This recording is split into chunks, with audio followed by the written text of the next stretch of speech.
everyone. It's Black History Bootcamp. We are on pleasure principle number 12 in our 21-day walking meditation series, Banish Shame. Hello! What?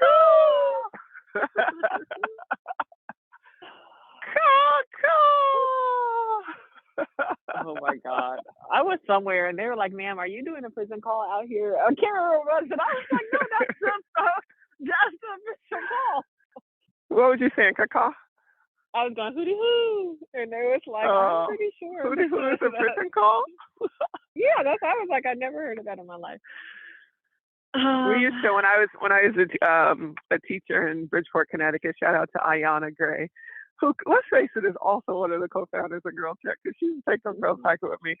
But she was a dean. She was the dean of students, which is the hard dean, and I was the academic dean, which is the easy dean.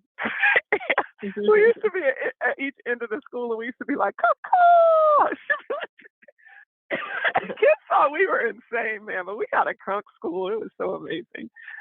Shout out to Devon, who's our principal. Yeah, we had such a good time. I love your educator days. It was like, we was just really trying to figure out life, and we was just like, how do we get in where we fit in to make like the most dramatic impact, and what does that look like? I just remember those days feeling like everything felt possible, and it was just like, how can you do this work? And I remember when you were just like talking about opening schools, talking about your students, like all of the dreams you had, and it's and in the spirit of pleasure, it was also grueling.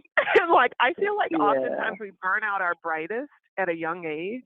We put them in these underfunded nonprofits. We put them on the front lines of education. We put them in the military. And we just burn them out. I mean, Ayan and I used to sit in the cafeteria and have literally a sunlight on our face, a sun lamp. You know those sun lamps, some old school sun lamps? We used to just put them in our face. And we used to be like, banish this seasonal affective disorder and depression. Like, it was so sad. We were like in the throes of Connecticut and through this, this charter school. It was a mess, So and the sunlight is filtered up there. So you especially got to get your vitamin D. Yeah. The people of Africa need more vitamin D. Somebody just make that a t-shirt. We just do. If you're over the Mason-Dixon line, you need sun, high noon sun. Go outside right now. If you feel like you got an attitude with your mama or your man or anybody, you are vitamin D deficient. Go get some sunshine. If you wonder why me and Vanessa are giddy every day, because we be out here walking outside every day, the sun is on our forehead, just healing us, anointing us. Ain't that the truth? Look, and I was like, I noticed I've been walking 5 days straight. I really noticed it this week. We started on Monday and now it's Friday, and I was like, I feel it like in my body, and I feel so different than I felt at the beginning of this week. And you know why? It's weird. Because it's stress relief. It's stress relief. That's why I was late. I didn't even acknowledge I was late. I came on talking about some hootie hoo, talking about some caca. I didn't even acknowledge that I was late. I'm sorry. I was to just call you. But I was in this road. I was smoking like a cartoon character over her computer. I was smoking, and I was writing about this, Vanessa. I was like, we call them the three deadly eyes. The things that are killing Black women is inactivity, isolation, and injustice. And that is our framework at GirlTrek, that we are solving for those three things, right? And those three deadly eyes that we have developed and started talking about as the root causes of disease in Black communities, inactivity is the easiest one to solve for, because if you just walk 30 minutes a day, 5 days a week, the number one killer of Black women is heart disease, and your risk of heart disease plummets by 53%, because it alleviates stress, it brings you into community with your neighbors and your walking group, your crew, and it's just really easy, accessible, affordable physical activity. So I'm just like, we're on to something. So tell your cousins and them, tell everybody. And it's so simple what we're onto in the most powerful way. Like, it is so powerful, and it is like, and it's like sometimes we so many things in life have to be complex and have to be nuanced. And like, here's an area where we are telling you this thing, this walking, it transcends in so many ways, and it's just like lace up and go outside. I do love that. This is why we're the most powerful health movement in the country, maybe the world. They want to give us no money because they'd be like, no, what y'all doing? We walking. So, I'm excited about today's call. I'm excited about today's talk too because I was like, first of all, it's Tupac's birthday. Second of all, it's Juneteenth weekend. Third of all, we talk about Lil Kim and Shame. And I'm just like, this is it's a lot. It's Juicy Friday. It's Juicy Friday. Juicy Happy Friday. birthday, Tupac. Yeah. Yeah. Happy birthday to Tupac. I never forget because one of his favorite lines, June 1671, the day Mama pushed me out my womb, told me you can get paid. And I have my bandana tied like him today. I was like, let me go ahead and hilarious. tie my bandana like Tupac. And I put some Black women you are welcome signs up in my neighborhood, and I put them on with my Tupac rap, and I'm Gucci down, GirlTrek down from head to toe, y'all. You can't tell me nothing. I'm blueberry out today. I got my GirlTrek sneakers on. I got my GirlTrek leggings on. I got my GirlTrek tank underneath my GirlTrek shirt on top of my GirlTrek jacket. And I was walking around putting the Black women you are welcome flyers up. I was just like, you ain't gonna tell me nothing. And they got laminated by accident. The FedEx accident laminated them, but I was like, she's like, I'm sorry. I was like, no, these laminated ones don't work. So, you're like, this gonna stay in the community forever. This gonna stay in the community forever. Like, you know, them we buy home signs. You be like, how long is this gonna stay here? These gonna be Black women are welcome signs everywhere. That's good. Well, I'm not Gucci down with all my GirlTrek. I got on a sweatshirt that Carla gave me. For the both of us, Morgan. For both of us. I got it for the both. Sometimes y'all, when you walk in, just one of your friends can carry the whole blue load, and you can just have like an accent or a slash. I saw Brene Brown. She had this good video about relationships, and she was like, 50-50 is a lie in relationships. She goes, I just look at my husband sometimes and I'll be like, what you got? And he'd be like, I got 20% today. And she goes, it's all right, I got you. I can bring in 80. She was like, and then sometimes, she said sometimes he'd be like, I'm at 15. And she'd be like, well, I'm just at 20. And then we got to make a plan that we don't need to talk to each other. She was like, and I was like, this is so good. So you got 100% of the outfit on. I got none of it. But I did go to GirlTrek University this morning, which is, we're doing big things, but we're testing out this pilot university platform where there's about 100 women on there who are learning. We're learning so many things. And we had this amazing woman this morning who was talking about proper walking form and cardiovascular health and the talk test and all this stuff. And I came off of mute and I was like, I'm on my walk listening. And she was like, this is exactly what we talked about. You hear how she out of breath? And she was like, that's the right zone. Just like, listen, she's right. If you walk I was surprised. I didn't know none of that stuff. She was talking about the pulse and the resting heart rate. I was like, I, for the life of me, wouldn't know how to calculate it. And that's why we need that like practical information. We really do. No. Dude, shout out to Makeba. She's so smart. One of our GirlTrek University instructors. Yep. So Lil Kim, what we got to learn about Lil Kim? Well, first of all, look, I might not be the teacher for this. In my household, my aunt was not talking about sex. And I was having sex at 15 years old because people in Seattle, you might know the story. My aunt beat up my boyfriend. It was a notorious story. He got found underneath the bed.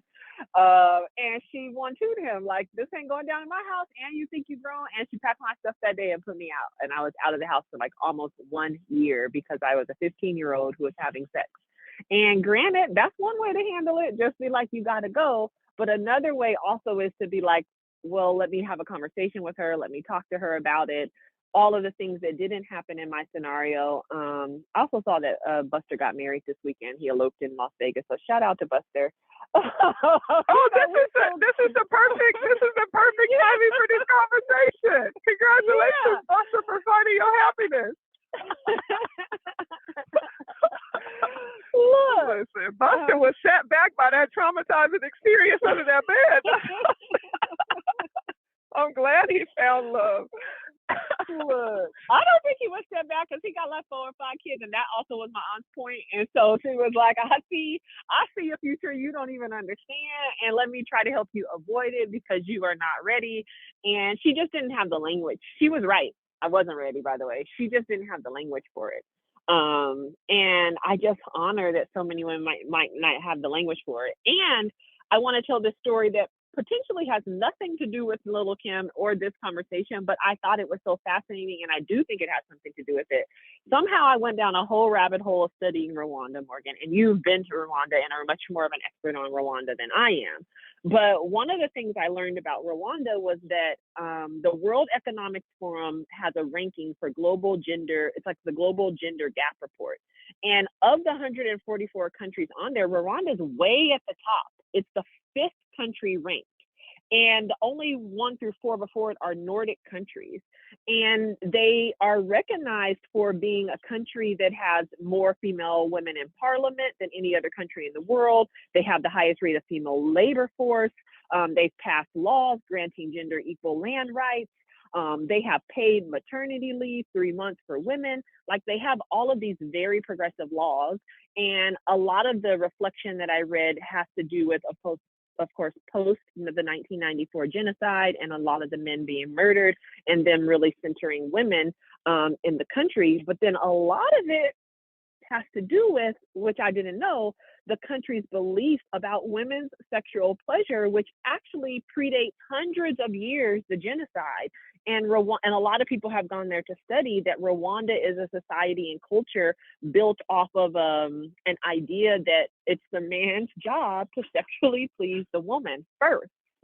And it dates back to a story about the queen, and the queen's husband was out, and the story gets deep, y'all. She had to sleep with the guard. The guard was shy. She was teaching God. But anyways, it is a country that intentionally has centered, in some ways, they say, women's pleasure like inside of the homes. And in fact, it is one of the countries where it is very common that grandmothers and aunties and mothers, when young girls are younger, and especially before they're entering into marriage, just sit them down and break it down for them and have a conversation and talk to them about pleasure and about knowing their body. Why this ain't off? This ain't off at all. This is exactly what Lil Kim needed to hear, everybody. It's because our friend Jay, who don't like her name on no Black History Bootcamp because she's important, she told me when she was in, she used to live in Rwanda. She was a diplomat in Rwanda. That she was oh, I didn't know her story was from Rwanda, by the way. You did tell me this, but I didn't realize that she was also talking about Rwanda. Yeah, she was in Rwanda and she was in Tanzania, and there's a very unified culture in that area around Lake Kivu, that whole high altitude. There's just the same ancient people are the same ancient people in those areas. And so she's in Tanzania, and she said she went to like a bridesmaids kind of thing, or like what do you call it? What do we call it here when the bridal shower? Together? A bridal shower, yeah.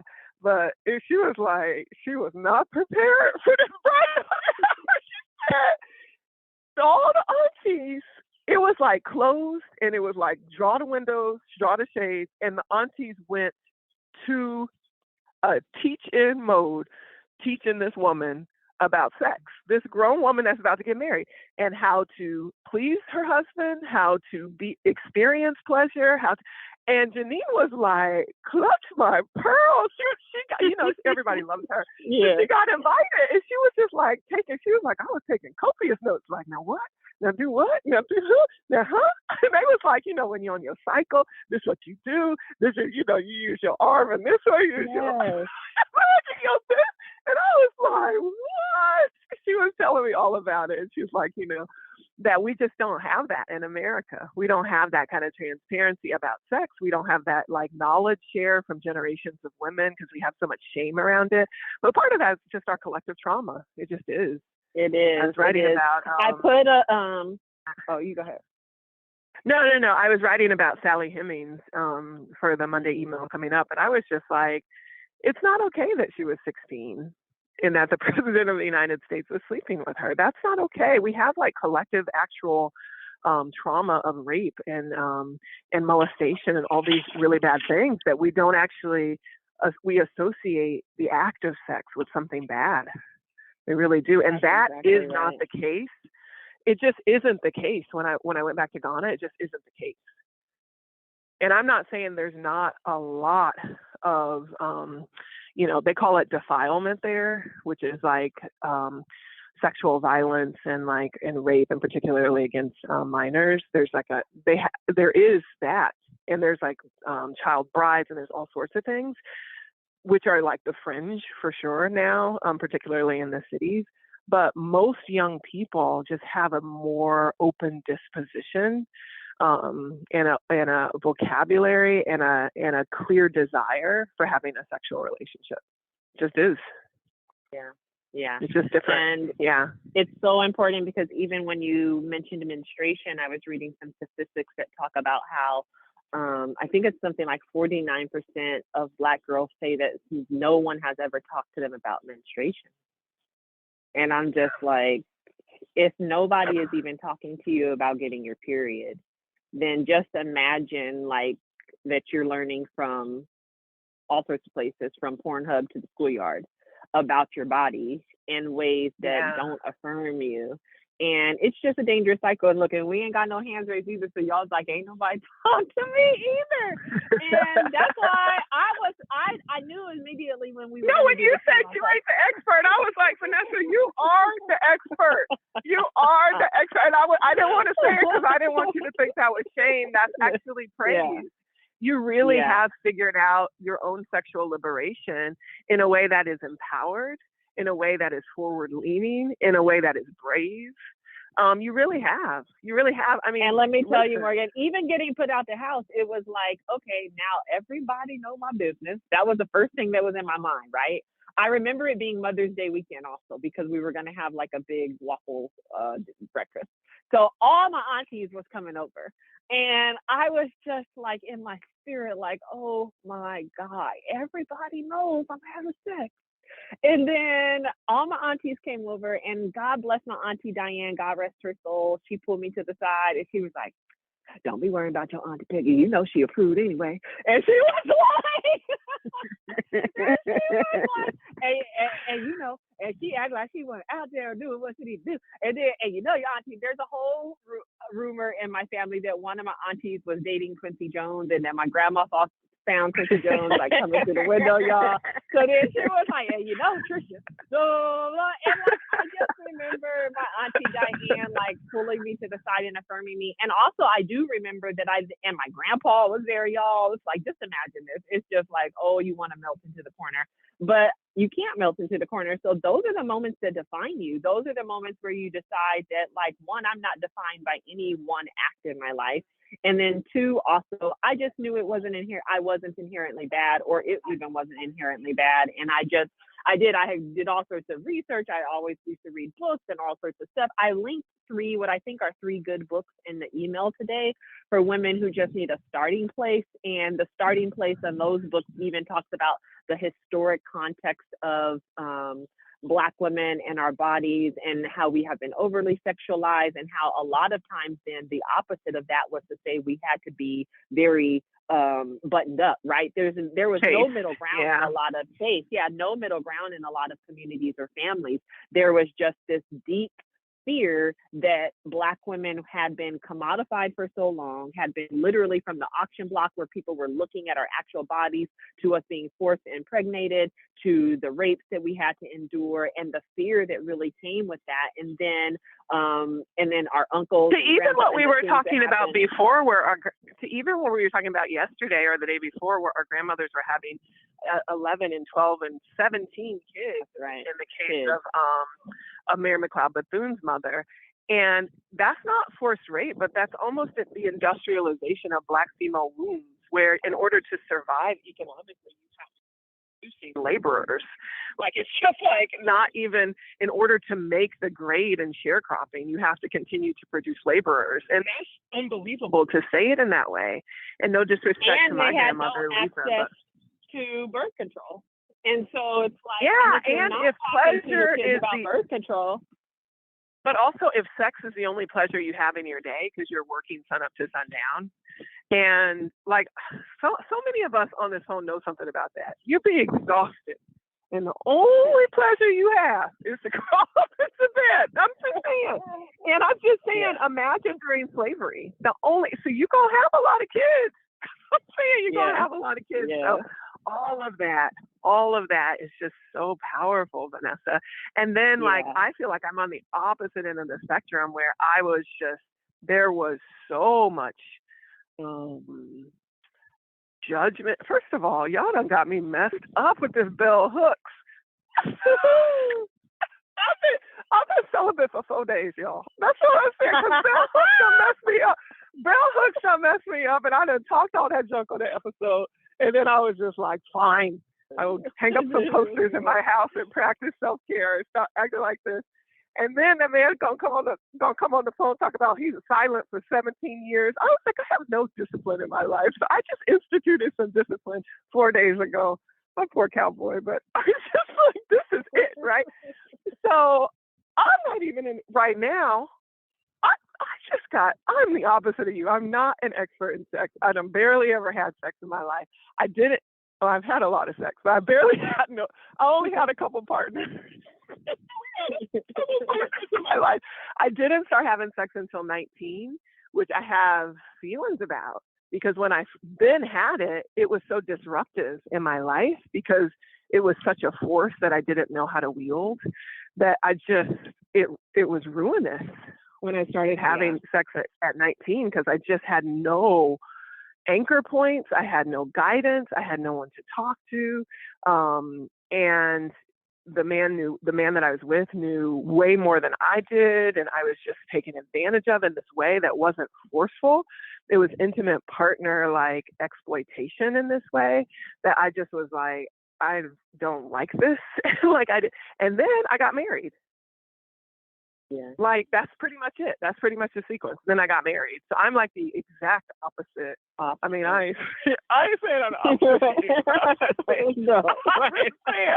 You had a different path. Well, that's the beauty of being an adult. No, it's a beauty of being a healed adult woman.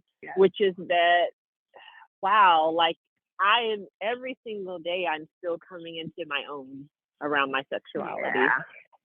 That's the mirror work today, was to love every dimple and dip, and to look at yourself in the mirror and say that you are a sexual being, and that's okay. And it's going to be constant everyday work for all of us. I mean, now I'm a woman who's going to be 46 in the fall, and it's like your sexuality changes even then, and you have to reckon with it at every phase of your life and still call it.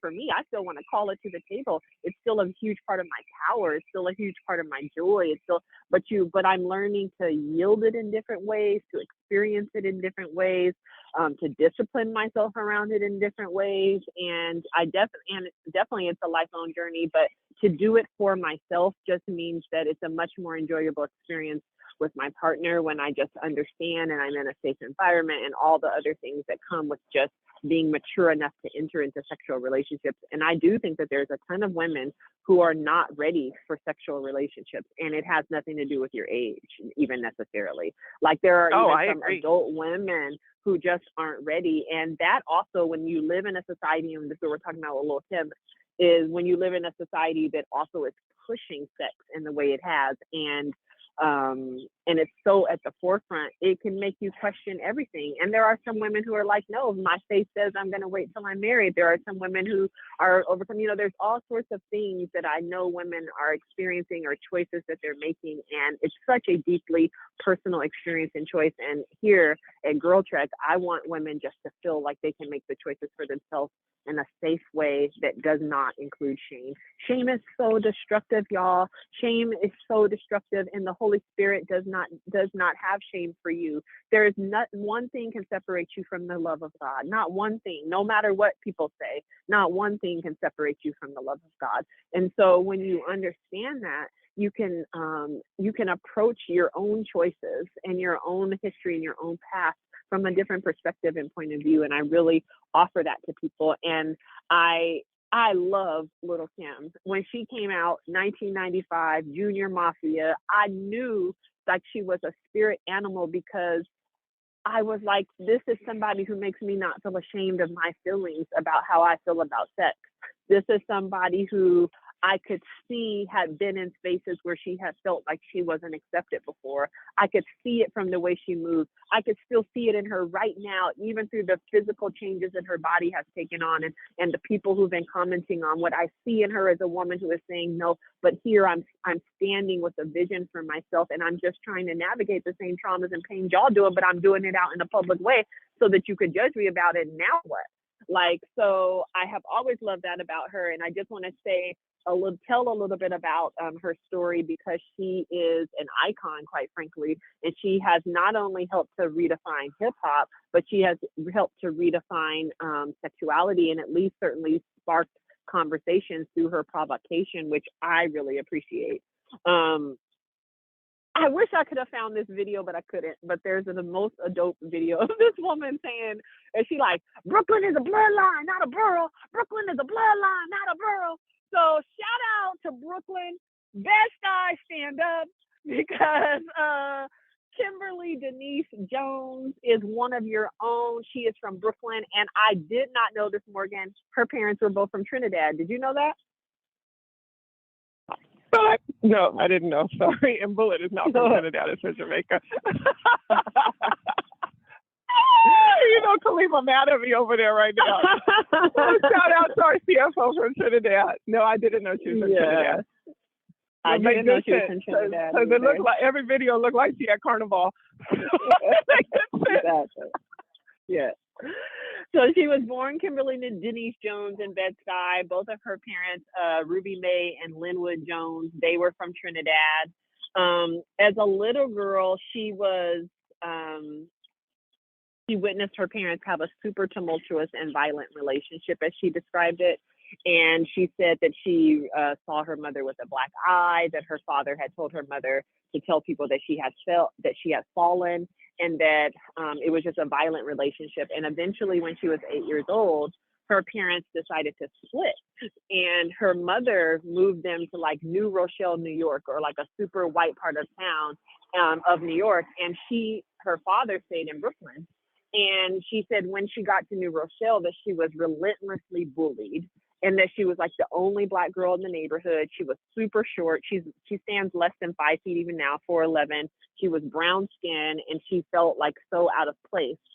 Her mother also was really struggling. So her mother was struggling with finances and just being stable. And so her mother was like, I just let her go back to Brooklyn to live with her father because I thought it was the best thing for her.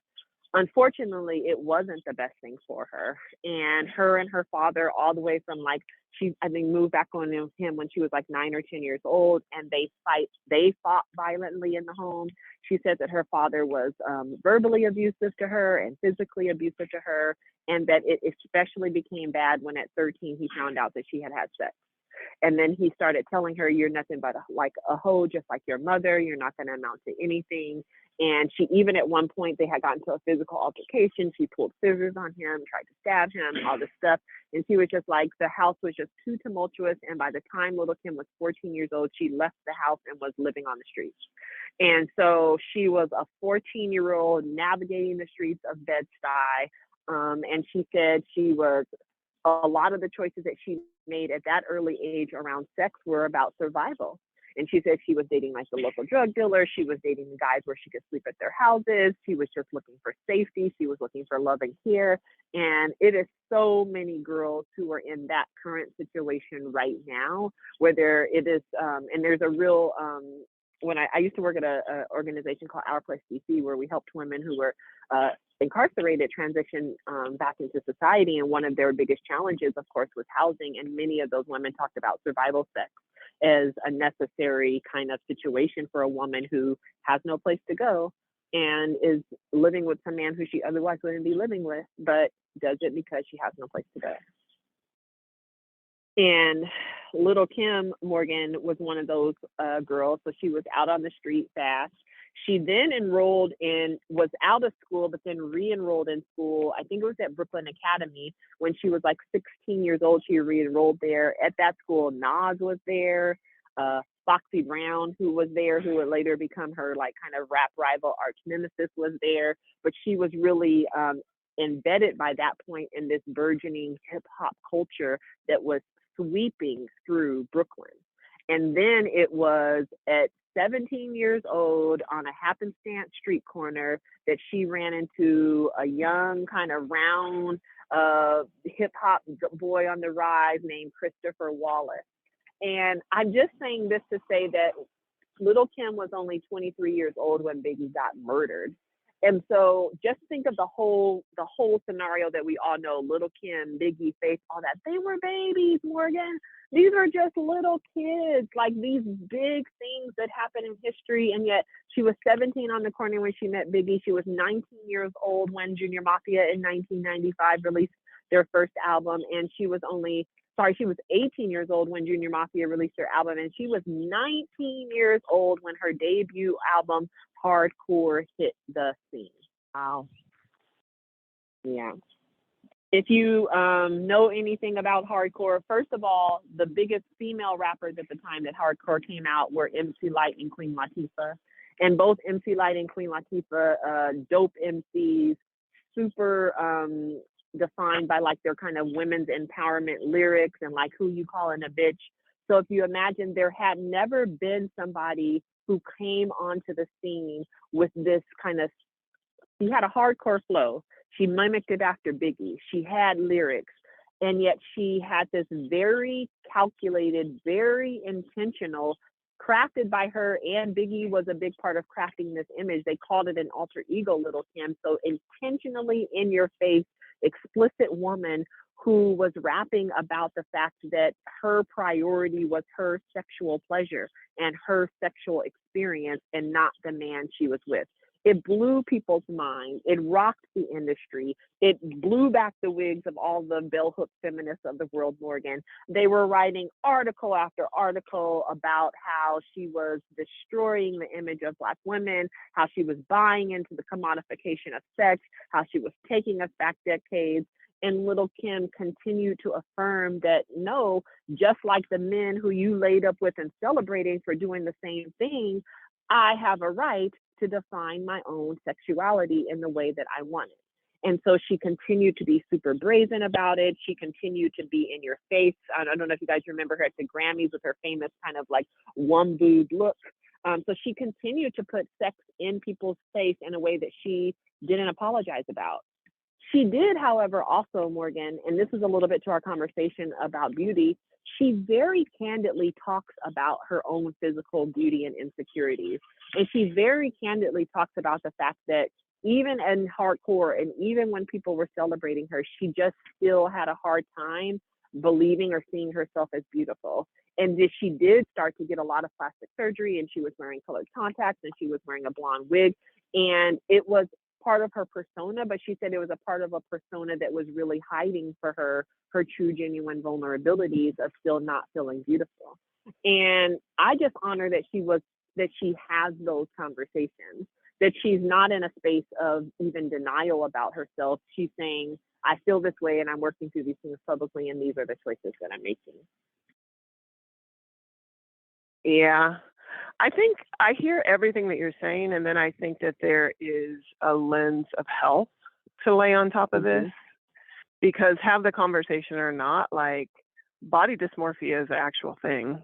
It's an actual mental illness when you want to augment and change your body so that you're acceptable in your own sight is like an actual dangerous thing. You know what I mean? And so like I just want to, from like anorexia to bulimia to dysmorphia to all of these sorts of things that no one ever talks about with Black girls, right.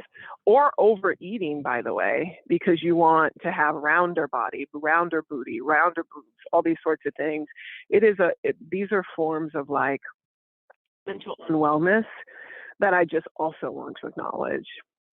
Yes, I agree with you. And it's why when we were having the conversation yesterday and I was talking about Summer Walker, I was just like, we at least grew up in a landscape where there was like a diversity of bodies, I feel like, and a diversity of looks, but the field has just gotten, in some ways, narrower and narrower.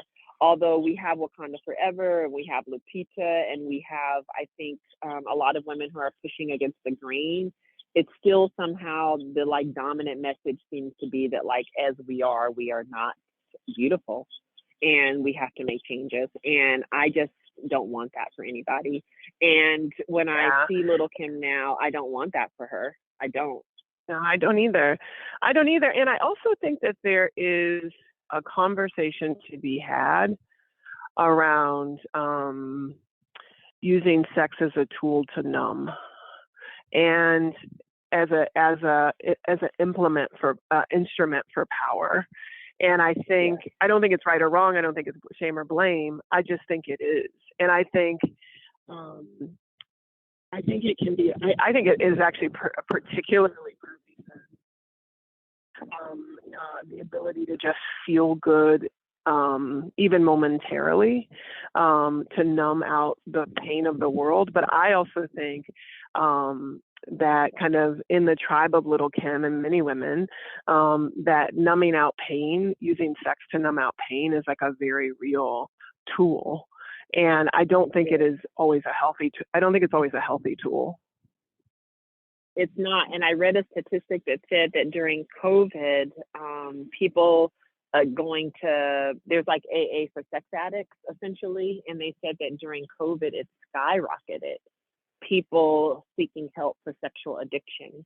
And some people believe it was because the quarantine and isolation for the first time had disconnected people from essentially their drugs. You know what I'm saying? And then people were for the first time able to reflect on the fact that like maybe they were really actually using it in super unhealthy ways, or or really were addicted. And so everything you're saying is absolutely true. And in fact, I think that we can play tricks. My mind is playing tricks. Let me just keep my mind, but we can play tricks on our own mind even, or we can create narratives that are supportive of what we're doing without interrogating, is this really the source of what it is? It's why our walking is so powerful, and even this series is so powerful, because part of what we have to do is be able to spend time with ourselves to understand the choices we're making. And a big part of the outcomes of our lives are based on the quality of the questions we ask. There's some famous people who said it, but that's the paraphrase. And my therapist was asking some good questions this morning. I was like, sir, this is why I pay you the big bucks. This is an excellent question. Sorry. Yeah. I was writing them down because I was like, the quality of questioning that we ask ourselves is so powerful. And we be tricking ourselves with these old straw man questions. Like, Emma, do I want to be empowered or not? And that's not the question. Are you sad? That is not the question. I yesterday got on my yoga mat with my journal. I was just feeling like I'm like really noticing on my body now and all sorts of things. And I was just like, you feel some sort of way about something. I can't even pinpoint it, but I was just like, sit here and ask yourself, what is it? And I was just like, I could feel it. I could feel it specifically in my pelvis. And I was just like, ask yourself what it is, or at least try to figure it out and like see if your body is going to give you an answer, see if God's going to give you an answer. But we have to ask ourselves questions. We have to spend time with ourselves enough. And then we have to be okay to have the right answer. I mean, to have the answer not be what we want. Do you know what I'm saying? Or like to sit with the truth in a way, and that goes back to our Speak the Truth episode, that can hit you in the face. It is what I respect about everything I have read about Lil Kim and the plastic surgery, and what she is not unaware of the fact that she has made some beauty choices and she even said it. She was like, because when I first started wearing contacts, she was like, I was thinking about how all the guys who, when I was younger, only wanted to date light-skinned girls. And it's like, we can say till the wheels come off, like, no, please, still beautiful, but it has such an impact on women. And you were so right about like from overeating to not, like, we have these ways that we have internalized negative messaging about ourselves, and we just have to figure out ways to break it down. And it is the same thing that when Black women are being strong and aggressive, it's the same smoke and mirrors. If you are trying to perform worthiness, you're trying to perform worthiness in a way that that other people have told you your worth lies. And so, it's fascinating. You do have to heal. I married somebody safe, and for 10 years, I was in basically a sexless marriage with my best friend. And I healed, and I healed, and I healed. And I pleaded, and I prayed, and I fell into the floor in depression, and I practiced sex, and I practiced kissing, and I practiced intimacy, and I healed. And when I was healed, I realized that I had a sexual appetite that wasn't being filled, and then I moved to Africa and got in a safe, loving, very sexually charged, beautiful relationship. And everybody talk about the African sun is healing you. No, the African sun. I'm just saying, it was daily fulfillment with somebody I was madly in love with. That's what it was. And when I look around there, it looked like everybody having sex, good, healthy in the marriage, because everybody's married by the time they're 25, 26. Like, it's rare to find a 30-year-old man who's not married. And happy about that, by the way. Even happy about the idea of it. And in expectation that they will have, like, genuinely beautiful, hot, sexy sex within their marriage.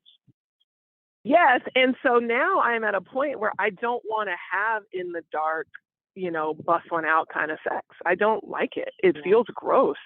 It doesn't feel like I am being expanded and lifted up. And like, there is a kind of sex out there, y'all. If you haven't had it, you need to. It is where 2 or 3 are gathered, God is there. I don't mean to be blasphemous, but I am just saying you can see, hear, feel the face of God by the expansiveness, the radical connection of all things that is and ever will be. There is that kind of union between man, woman, the divine feminine, and this righteous, beautiful masculine energy that you can confront, or whatever configuration of sex. There is expansiveness. You don't just have to clench down and have this kind of tight, like, shameful, dirty, like, you don't have to have that. Now, I'm not saying they all got to be blissful and butterflies and all this stuff. I'm saying you can have, you can have, you know what I'm saying? But I'm just saying, and when it doesn't feel like that to me now, Vanessa, it feels sinful. It feels like disconnect from my greatest self. Yeah. And so, and that's why I'm celibate right now, because I just want to make sure that it's going to stay in a place that feels expansive. And I love that, safe. Morgan. I love it. Yeah. Now, one, thank you for being transparent, and just thank you for sharing. And y'all, we're just out here really trying to have conversations, and it's hard. We have to share our own experiences, but it's just what is necessary. And no, I understand exactly what you're saying. And in fact, I'm grateful now that I have with a partner now who, like, he hates makeup sex. He's just like, I don't believe in that. He's like, it's toxic. And he was just like, toxic. He was like, if we've had an argument, he genuinely was like, we need to reestablish the loving connection by which we have sex, and not this like panicked connection of like, get back together. And so I'll be like, let's day 3, we made up. No, Vanessa, no. You're trying to wield your power. No, let's look into each other's eyes. And I'm just like, this is different. But and I hate him for saying this, and we've gotten into huge arguments, and I think he could be totally wrong, so don't send him hate mail, but it is his opinion on this. He thinks that African American culture in particular uplifts and celebrates toxic makeup sex. And he was just like, there is something about that kind of baby boy, like, ooh, we arguing and then we get back together, like, thing that comes through in like the movies and music videos in this way that, like, the other type of love that doesn't include that like tragic thing that you have to overcome, we don't see as much of it. And I do think there is fire. It's burning away pain. It's how do you burn away pain? And it's everything from like the immediate ease of drugs to the immediate ease of just a hard and fast, session. That's what I'm saying. And it just is like this kind of immediate dopamine or euphoria. And it is not healthy. I'm telling you, it is addictive and it is not healthy. And actually in my and you can't sort now, your feelings out, y'all. You can't sort your feelings out. That's actually it. In my relationship now, we actually have something incredibly precious. Like, the number one sacred thing in our relationship is our physical relationship. It's so beautiful. You saw us together. It's magnetic. It's like God lives there. It is like we see each other and it's like, whoa, look away. Look away, hi. It's like that. But what I don't want is for that to be, for me to be confused, or me not to be able to sort out my feelings on what makes me healthy, happy, and whole on a daily basis, because I'm so distracted like that woman in that video you sent me. That woman in that video you sent me.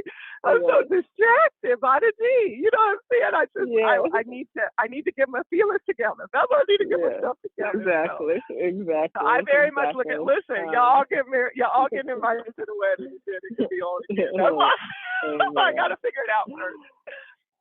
I want to say one last thing about Lil Kim's story before we close that I appreciate, because it was very public that while Notorious B.I.G. was married to Faith Evans, that Lil Kim was his mistress and they were sleeping together the whole time. Her and Faith had many major public beefs, including at the actual funeral. Everybody's like, Lil Kim was up in there just falling out, and she ain't even the wife. That she, it was like one of those scenarios, and they had so much bad blood. But I love that now she speaks of the fact that they healed and reconciled. And and they even went on tour together in like 2016. And she talks about it as a real space of growth for her, Morgan. And she said that at the end of the day, they're family. And she said, and that they're really sisters. And she was like, and so I had to humble myself and see where I was wrong. We had to put ourselves she had to put herself in a position where she was willing to hear me and heal. And they have, as two Black women. And sometimes we don't get to hear those type of stories of reconciliation, but they have worked through their issues. They reconciled, they made a song together, they toured together, and found a shared bond and sisterhood through their love and experience of Notorious B.I.G., which I also just love and appreciate. Can you say a word to close? I know you had an intention of opening up the phone lines, but I actually have appreciated the spaciousness of your storytelling. And we can do that another time. I think it's okay. We can manage expectations. It's okay.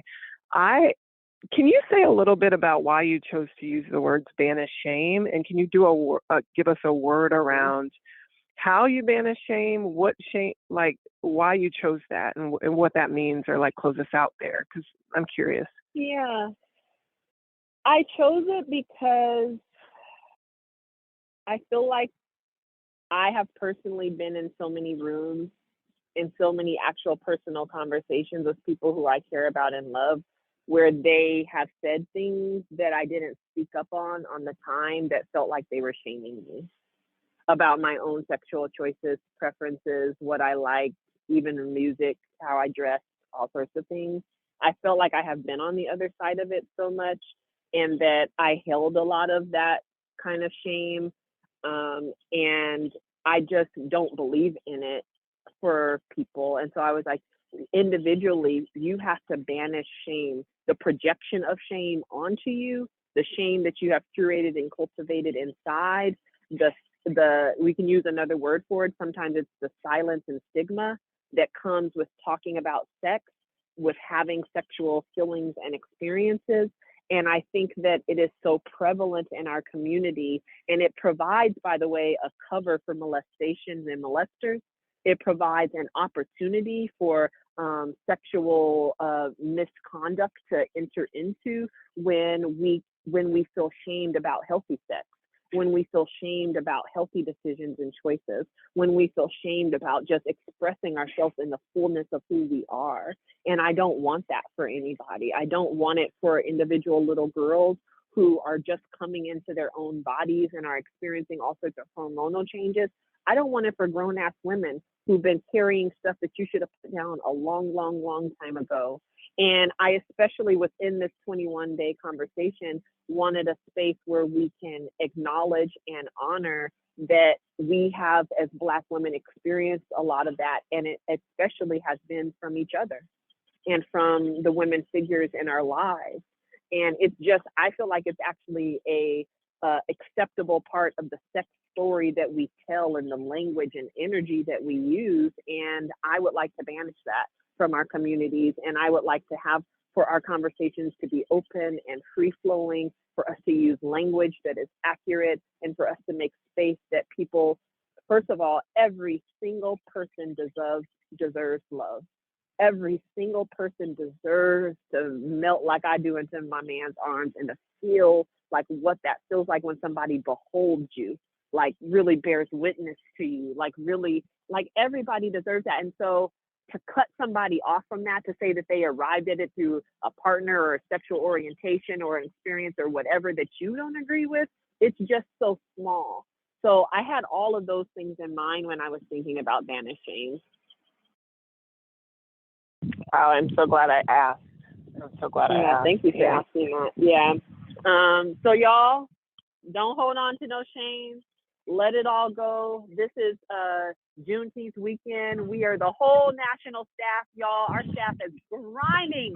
They are out there making healing happen. It's taking Monday off. It is a holiday. The GirlTrek office will be closed. We got our out of offices on. We will not be on the line on Monday for Bootcamp. And so we will be live back for Bootcamp on Tuesday. We have plenty of days in June to do all 21 days, so don't worry. Take Monday off, experience some sort of freedom in your body, host a welcome walk, experience a welcome walk, wear your blue shirt in solidarity. This is a weekend where we can make every single Black woman feel loved. Yay! That's all I got. This man that came over with the lawnmower. I gotta walk fast back to the office.